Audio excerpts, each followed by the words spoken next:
tout le monde. Je suis vraiment contente d'être ici aujourd'hui dans le cadre de cette animation organisée par le Salon du livre de l'Abitibi-Témiscamingue. Alors, merci à ceux qui se sont déplacés et qui sont ici sur place et aussi merci à ceux qui sont à la maison. Alors, je me présente. Mon nom, c'est Louise Lavictoire.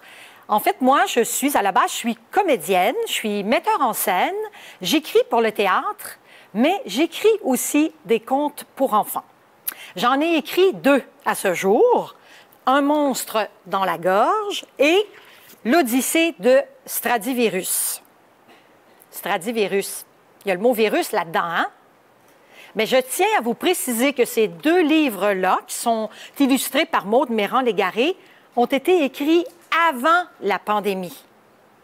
Alors, notre virus ici, qui est en forme de violon, c'est pour ça qu'il s'appelle Stradivarius, est très, très différent du virus de la COVID-19. Je vous préviens tout de suite. Il développe même une conscience écologique dans le 2e livre. Je vous donne déjà des petits indices pour la suite du premier. Alors, est-ce que tout le monde est prêt à ce que je vous joue cette histoire? Parce que dans le fond, comme je suis comédienne, bien, je me sers, disons, de mon potentiel de comédienne pour faire les voix de tous les personnages. J'interprète tous les personnages. Fait que vous allez voir, vous allez entendre que ma voix, à un moment donné, elle va changer en fonction du fait que si je joue le petit garçon, la maman, le virus ou la narratrice. Est-ce que tout le monde est prêt à entendre cette première histoire?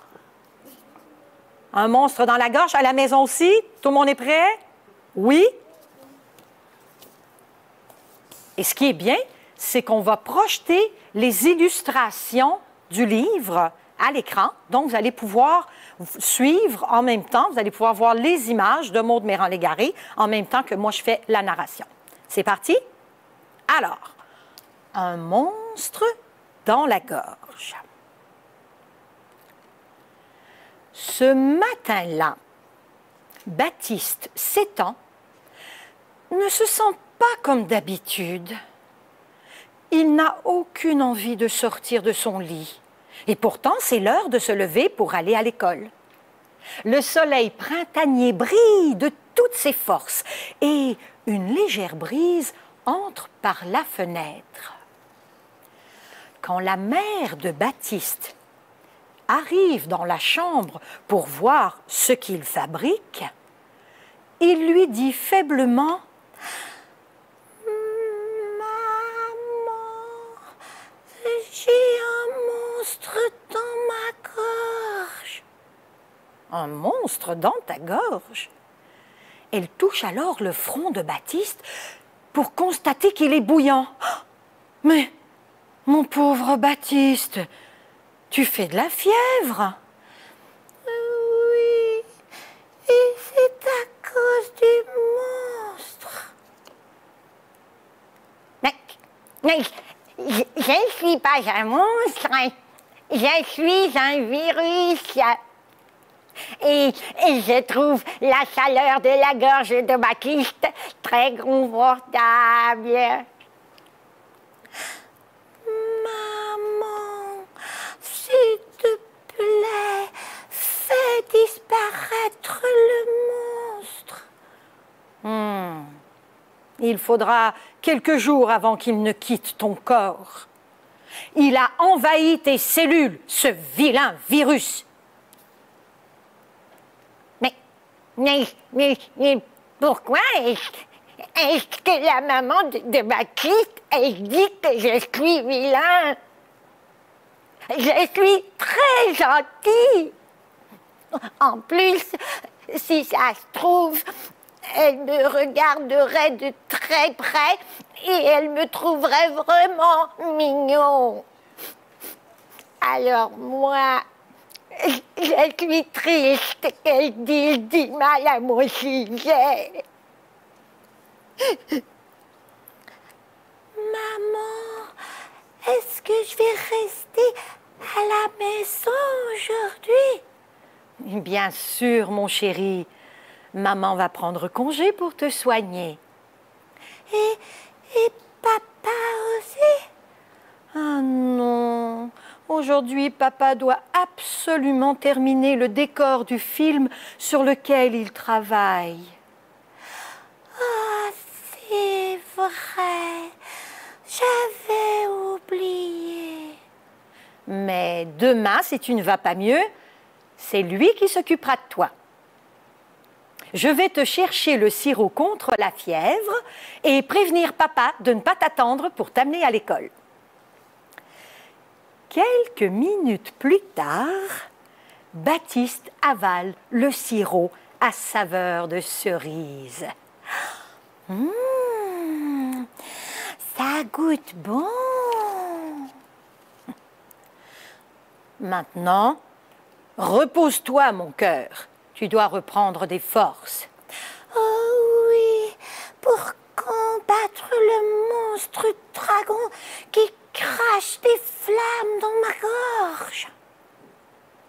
Je vais faire un peu de lecture dans la véranda. Si jamais tu as besoin de moi, tu n'as qu'à m'appeler. D'accord? D'accord. Baptiste ferme les yeux et plonge dans un demi-sommeil.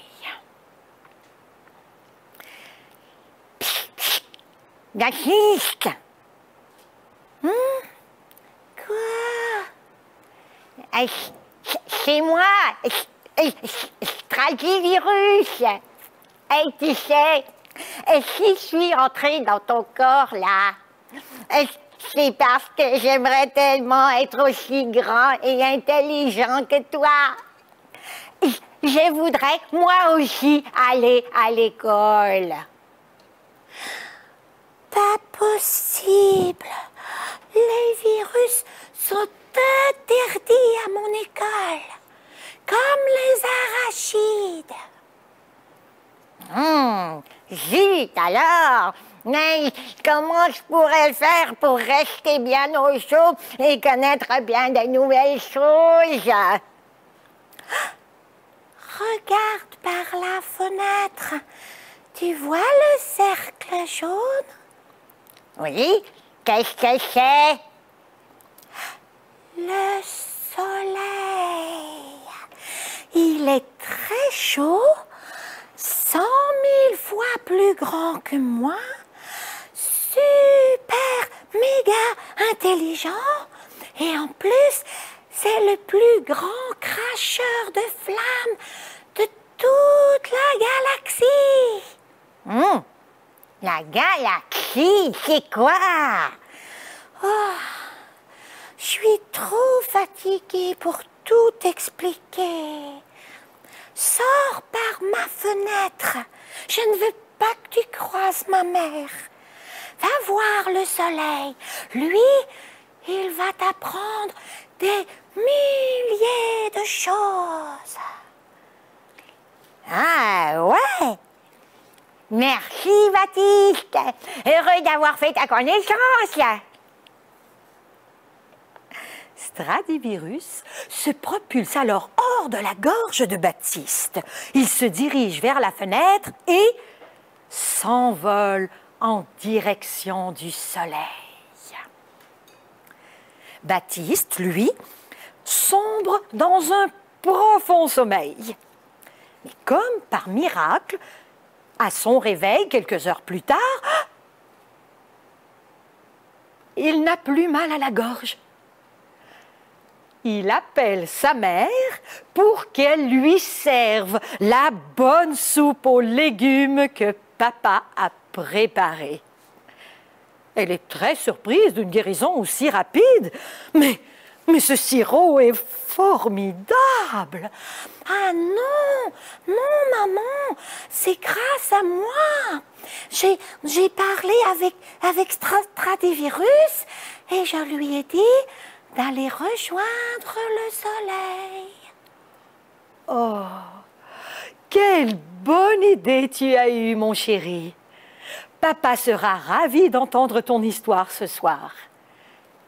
Et elle se dit à elle-même: ah, cher Baptiste, il est toujours aussi débordant d'imagination. Il a vraisemblablement l'âme d'un artiste, comme son papa.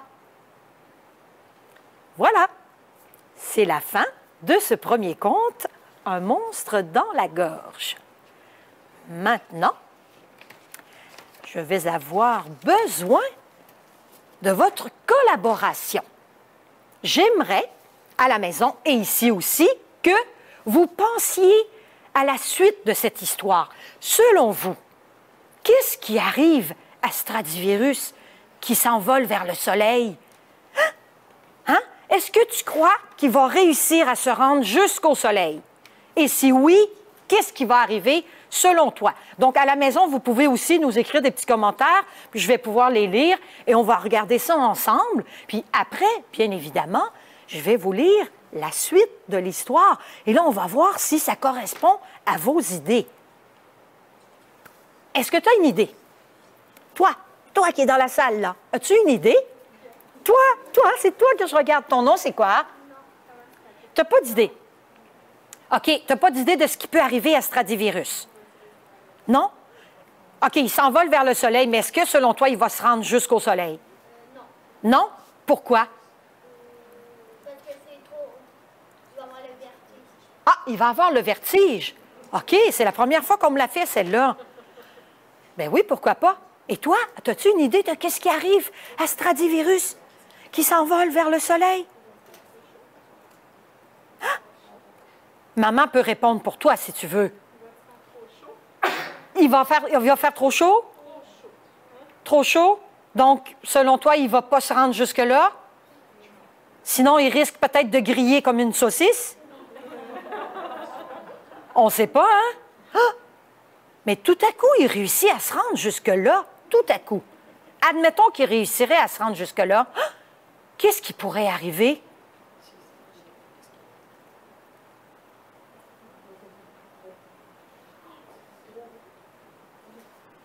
Zach qui me dit qu'il va fondre. Ah, Benoît me dit qu'il va devenir plus gros. Mais si tu regardes ici, mon T-shirt qui est, dans le fond, c'est l'illustration du deuxième livre, ça peut te donner quelques indices. Ah, Léa. Ah, voilà, un astronaute. Voilà, ben oui, forcément, il y a un astronaute hein, sur l'image. Ça veut dire qu'il se rend au moins, jusque dans l'espace, là où il y a peut-être la navette spatiale de la NASA. On ne sait pas. Est-ce qu'on a d'autres réponses? À la maison? Dans la salle? Annie? Non? Pas d'idée de la suite de ce qui pourrait arriver à notre ami Stradivirus? Ben, moi, je me pose la question parce que j'ai l'impression de voir un cachalot ou une baleine, ou en tout cas, fait que là, il n'y a pas de baleine dans l'espace, il me semble. Non, hein? Il n'y a pas de baleine dans l'espace. Alors, comment ça qu'il y aurait une baleine dans cette histoire-là? C'est intriguant, hein? Ouais. Alors, est-ce que vous êtes curieux de connaître la suite? J'imagine que oui. Oui? Est-ce que tout le monde est prêt à la maison? On y va? On y va avec la suite? OK, on démarre ça. Alors, l'Odyssée de Stradivirus. Curieux de connaître plein de nouvelles choses, Stradivirus, qui a quitté la gorge de Baptiste, poursuit son envol vers le soleil. De là-haut, au-dessus d'un océan, il voit des poissons multicolores qui nagent parmi une foule de bouteilles de plastique. Il se dit « Je me demande bien d'où viennent toutes ces bouteilles. » Un peu plus haut dans le ciel, il croise de gros engins qui crachent de la fumée. Zoom! Je ne savais pas que d'aussi gros oiseaux volaient si haut et faisaient éternuer. Zoom!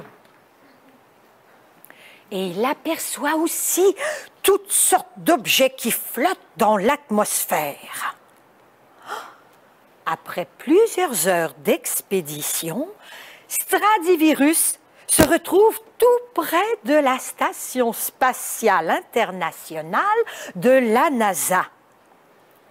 Comme il est un peu fatigué, il décide de s'y rendre pour y faire une petite sieste. Tout à coup, il remarque une curieuse personne à l'extérieur de l'engin. Tiens, tiens, un humain avec une drôle de tête. Stradivirus s'accroche à la combinaison de l'astronaute pour dormir un peu. Lorsqu'il ouvre les yeux, il flotte à l'intérieur de la station spatiale. Et chouette, je me sens tout léger. En voyant le virus en forme de violon dans la station spatiale, Julie, une des 3 astronautes, contacte la Terre. Julie appelle la Terre. Nous croyons avoir un stradivirus à bord. Je répète, nous croyons avoir un stradivirus à bord. L'agent de liaison qui travaille sur la base terrestre répond « Quoi? Il faut absolument vous débarrasser de ce méchant spécimen! » Mais pourquoi est-ce que le monsieur, il dit que je suis un méchant spécimen? Je suis très gentil. Je répète, je suis très gentil. Julie ouvre le sas pour faire sortir Stradivirus qui continue son odyssée vers le soleil. Après plusieurs jours de voyage, il se retrouve enfin près du grand cercle jaune.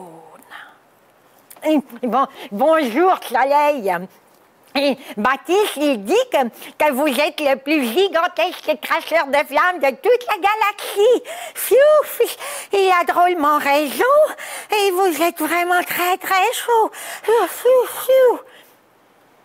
Pourquoi es-tu venu jusqu'à moi?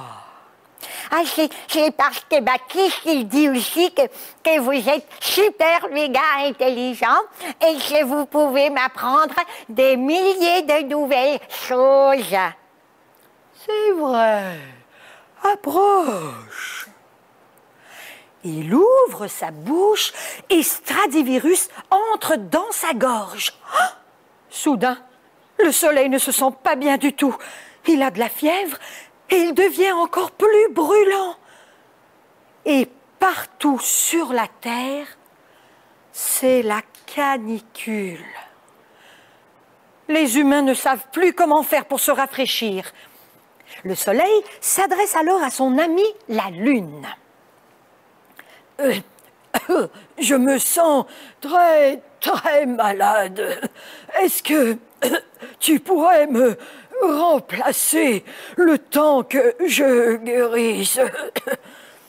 Bien sûr. Après tout, l'essentiel, c'est de s'entraider.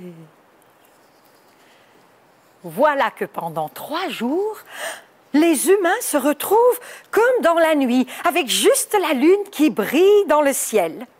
Fini la canicule. Mais pendant ce temps, dans la gorge du soleil, Stradivirus apprend des milliers de nouvelles choses. Mais il absorbe aussi beaucoup de chaleur, ce qui fait diminuer tout doucement la fièvre du grand cercle jaune. Une fois guéri, le soleil remercie la lune et reprend sa place. Par contre, Stradivirus, lui, a de plus en plus chaud. C'est sûr.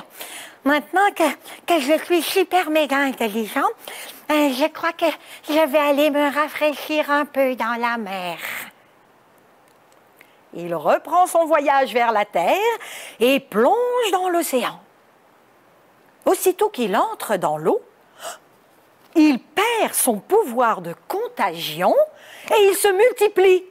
Voilà que des dizaines de petits Stradivirus nagent autour de lui dans une marée de bouteilles de plastique. Une baleine qui passe par là pense « Miam, miam, miam. Ces drôles de petites créatures me feront un excellent repas. La baleine ouvre grande sa mâchoire et avale d'un seul coup tous les stradivirus. Elle plonge sous l'eau, elle croise une autre baleine. Elle veut lui dire bonjour, mais voilà qu'au lieu de parler comme elle le fait d'habitude, des sons de violon sortent de sa bouche.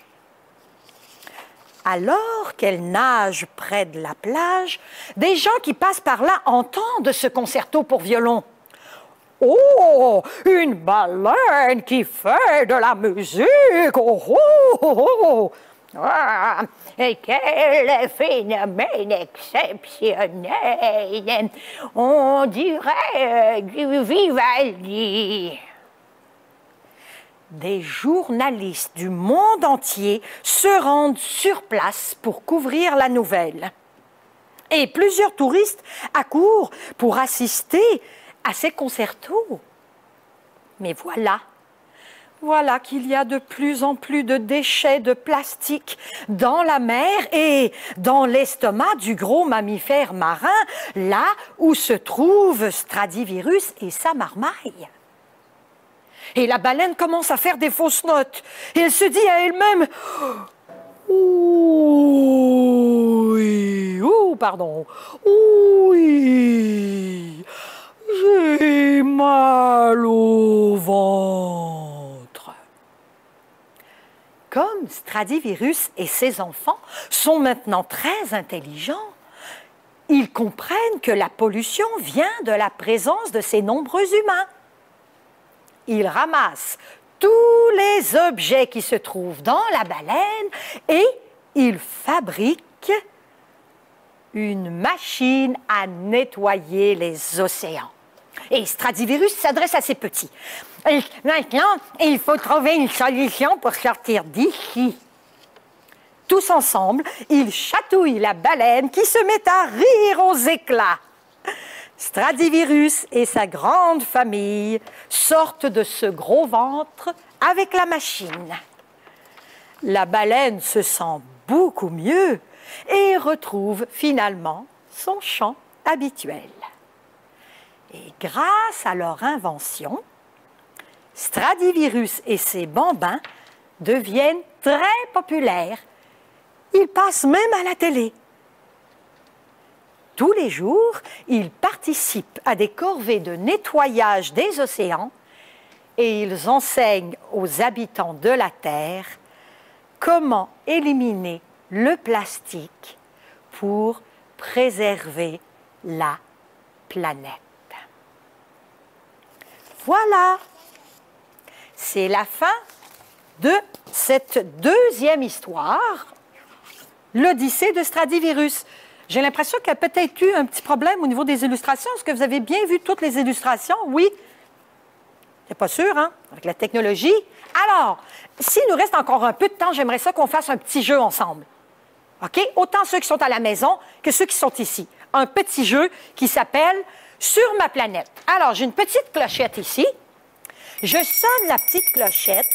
Je te montre une illustration et tu dois devenir le personnage qu'il y a sur le petit carton. D'accord? Je te donne un exemple. Ici, donc, sur ma planète, tout est chat. Donc, tu deviens un chat. Tu peux le faire ici, là. Tu as le droit, tu peux te lever, tu peux faire miaou, tu peux... Hein? Qu'est-ce que ça fait, un chat? Qu'est-ce qu'il fait, le minou? Miaou. Oui! Super! Alors, maintenant, sur ma planète, tout est lapin. Oh, qu'est-ce que ça fait, un lapin? Il saute le lapin. Qu'est-ce qu'il fait là? Oh! Génial! Maintenant, regarde, sur ma planète, tout est cochon. Oh! Qu'est-ce qu'il fait, le cochon?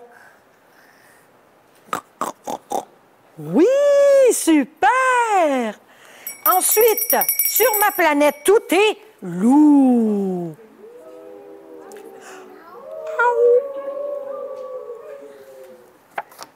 Sur ma planète, tout est poule. Qu'est-ce qu'elle fait la poule? Coquelicot! Oui, c'est la poule. Ça, c'est le mâle de la poule. Oui, c'est le coq. Oui, super. Ah, attention. Sur ma planète, tout est abeille. Oh, qu'est-ce qu'elle fait l'abeille? Elle fait du miel et des fois elle pique. Ah, ensuite, sur ma planète, tout est sorcière. Qu'est-ce qu'elle fait la sorcière? Elle peut voler sur un balai, elle fait de la magie. Ensuite, sur ma planète, tout est mouton. Mais... Et j'espère que vous le faites vous aussi à la maison, là. Ensuite, sur ma planète, tout est souris. Qu'est-ce qu'elle fait, la petite souris? Oh, vous êtes trop mignons. À la maison, malheureusement, je ne peux pas vous voir, mais on a de très bons comédiens en salle. Sur ma planète, tout est dragon. Qu'est-ce qu'il fait, le dragon?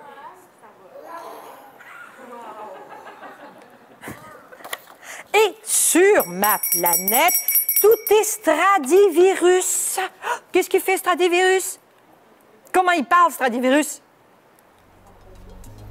Est-ce que tu te rappelles de comment il parle? Il parlait bizarrement un peu, hein? Il chantait comme ça, il m'appelle Stradivirus. Oui! Stradivirus, en fait, il s'appelle comme ça. Il est en forme de violon. Je me suis inspirée du Stradivarius. C'est une sorte de violon qui vaut des millions de dollars et qui ont été fabriqués par M. Stradivari. Voilà. Est-ce que vous êtes curieux de savoir pourquoi j'ai écrit ce conte-là, moi, avant même de savoir qu'on allait avoir une pandémie en lien avec un virus? C'est que moi-même, un jour, j'étais malade. J'avais mal à la gorge, j'allais pas bien et j'ai fait une petite recherche sur Internet pour savoir comment je pourrais faire pour me débarrasser du virus. Et il y a un monsieur qui, lui, prétend que si on parle au virus, ben, il peut s'en aller. C'est qu'il explique que si le virus, il nous envahit, c'est parce que le virus, il veut nous égaler. Il veut nous ressembler, il veut devenir aussi grand et aussi intelligent que nous. Et on a juste à lui parler puis à lui dire, ben écoute, tu ne pourras jamais venir aussi intelligent que moi, donc tu n'as qu'à t'envoler. Voilà. Je crois plus ou moins à cette théorie, mais en tout cas, avec Baptiste, ça a l'air d'avoir fonctionné. Est-ce qu'il y en a qui ont des questions? Sinon, je vous invite aussi, si jamais vous voulez vous procurer mes livres, ils existent en version papier, mais ils existent aussi en version audio numérique. Je vous invite à aller visiter mon site web qui est www.louiselevictoire.com. Je serais curieuse d'avoir vos commentaires aussi face à cette animation d'aujourd'hui. Merci beaucoup tout le monde!